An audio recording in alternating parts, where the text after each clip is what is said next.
So mga tol, maya-maya nga lang po, magaganap na ang laban ng Pilipino knockout artist Mel Fajardo sa Tanzania. Kasama po niyang lalaban mamaya mga tol ang isa pang Pinoy na si Adrian Lirasan, kung saan may mga nakatayang titulo sa laban na yan. Si Mel Fajardo mga tol, paglalabanan nila ng Tanzanian boxer na si Chanja Johanna ang bakanting WBO Global Flyweight.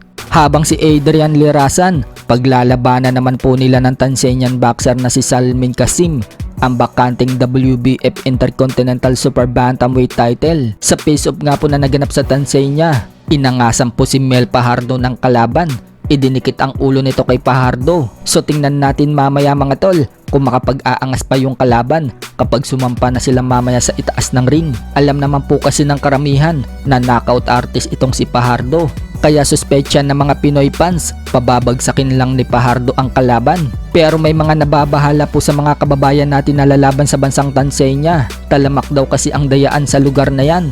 Isa nga po sa nagsasabi na talamak ang dayaan dyan ay itong Pinoy boxer na si Kevin Aseñero, o kilala bilang Kevin the Great sa social media. Kung matatandaan daw kasi mga tol, may Pinoy na napalaban nito lang October sa Tanzania. Nadaya daw ang Pinoy. Yan po ay si Nolly James Makilan.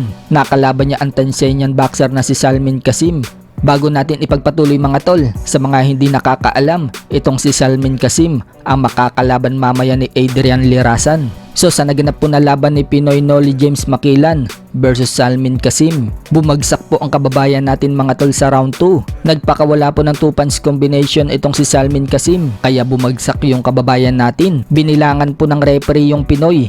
Nakatayo naman po yung kababayan natin mga tol ng diretso at itinaas pa niya yung dalawang kamay. Pero laking gulat ng Pinoy mga tol nang itigil na ng referee yung laban. Makikita nga dyan mga tol, nagulat na gulat si Nolly James Makilin at nagre-reklamo kung bakit hininto agad yung laban.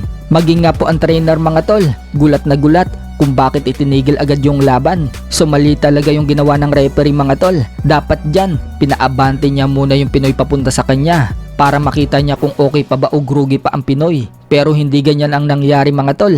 Pagkatayo ng Pinoy, iwinagayway agad ng referee yung dalawang kamay niya. Mapapansin nga mga tol na kayang-kaya pa naman sana ipagpatuloy ng Pinoy yung laban. Kaya marami ang nagsasabi na nadaya daw yung kababayan natin. Kaya sa laban ni Mel Fajardo at Adrian Lirasan mamaya, sana hindi sila matulad kay Nolly James Makilan. Pagkakataon na din ni Adrian Lirasan mga tol na ipaghiganti niya si Nolly James Makilan dahil si Salmin Kasim ang makakalaban niya. Sa kabilang banda naman mga tol, mukhang nagparamdam po si former 3 Division World Champion General Casimero na magkakaroon na siya ng laban. Sa latest post po kasi niya sa kanyang FB, sinabi niyang Merry Christmas. May narinig ba kayo ng mga balita mga boss? Let's go! Nasundan pa nga yan mga tol nang sabihin niya sa comment section, 2025, training na ulit tayo mga boss. Magbabalak na sila na talunin ako. Matatalo talaga ako kung kaya mo akong patumbahin. So mag-uumpisa na daw mag-training si Cuadro Alas mga tol sa susunod na taon. Sa ngayon, happy muna si Cuadro Alas mga tol dahil dumaan ang Pasko at dadaan pa ang bagong taon.